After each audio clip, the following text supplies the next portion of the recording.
This is one of the most popular soup that you will order in a Chinese restaurant. Today, I'm going to share you my version, and I'm also going to show you how to make it authentic. So, let's get started. This recipe needs a lot of preparation before cooking. I will explain them one by one. First, let's take a look of our main ingredient. Soak 2 pieces of dry shitake mushrooms for 4 hours until they are completely rehydrated. Dry mushroom is the way how you keep this dish authentic. It is more flavorful and smells better than the fresh mushroom. Squeeze the water and slice them thinly. You can find the dry shiitake mushroom in most Asian markets, and usually one package will last you forever. Do the same thing with dry black fungus. Just few pieces is enough. They expand a lot in size. I got about 1/3 cups of it after it is rehydrated. If you don't have it, you can use same amount of kelp. I got here 3.5 ounces of pork slices. You can use pork loin, pork butt, just cut it into these thin shreds. Marinate it with 2 teaspoons of soy sauce and 2 teaspoons of cornstarch. Very simple, just to give the pork a little extra flavor.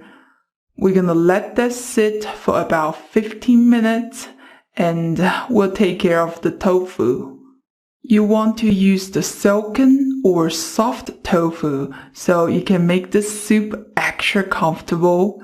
I only used 1/3 of this package, about 5 ounces. It takes skills to julienne tofu because it's so delicate.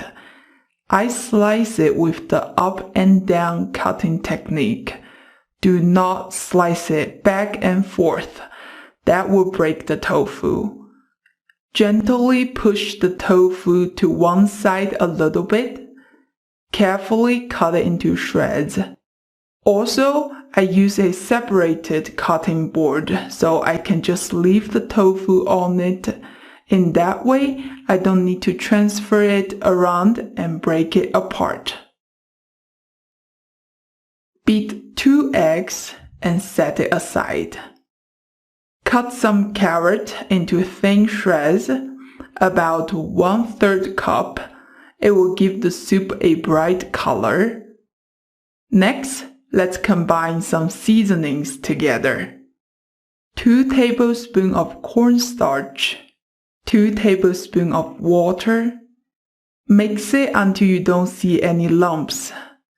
Then add in 1.5 tablespoons of soy sauce, 1 teaspoon of dark soy sauce, 1 teaspoon of sugar, 1 teaspoon of salt or to taste.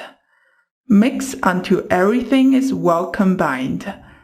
These are the seasonings that you need to add to the soup earlier. Set that aside. We are going to grind some white pepper. I used 1 tablespoon. I know it sounds like a lot.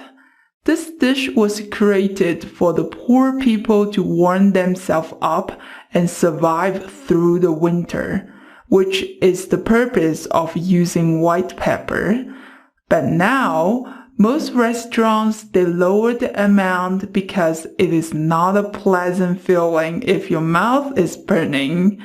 My suggestion is if you serve kids, 1 teaspoon of white pepper is enough. If you want to try the authentic hot and sour soup, go with the big amount. To that, I am going to add 3 tablespoons of Chinese black vinegar. Make sure you use a Chinese brand. The package will say 陈醋 or 香醋. You could use rice vinegar, but you won't be able to get that authentic Chinese taste. Mix it until the white pepper is fully distributed, or else you will have some white pepper lumps in the soup. Trust me, that does not taste good. These 2 ingredients you need to add to the soup right before turning off the heat. It is very important to follow the order. That is why I made 2 different bowls of seasonings, so I don't get confused. Once you prepare all the ingredients, the rest of the step is so easy. Get your wok ready, don't need to heat it up now. Just directly adding half tablespoon of minced ginger, the rehydrated mushroom and black fungus. Follow up with the shredded carrot. Pour in 3½ cup of stock. Chicken stock, beef stock, up to you. Give it a stir, cover it, and bring this to a boil. Now it is the time to add the pork. Stir it around so the meat doesn't stick together. Give it about 10 seconds or so. The meat should change color. Then you add the tofu. Just slowly slide them into the wok. Use a wooden spoon. Gently stir it and try not to break the tofu.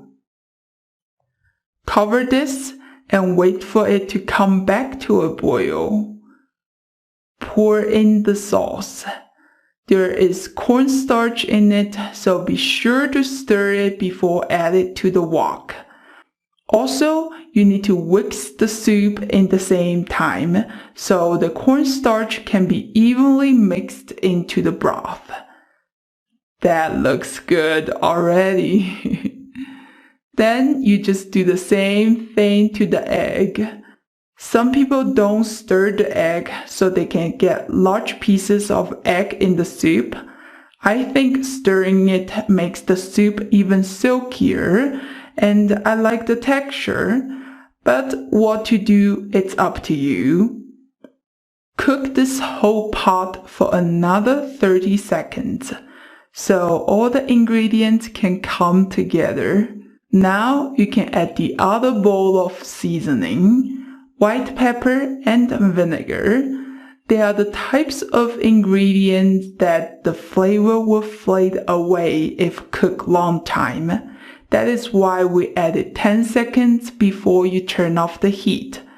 Okay, we're almost done. Before you serve, add a bunch of scallion and cilantro for garnish.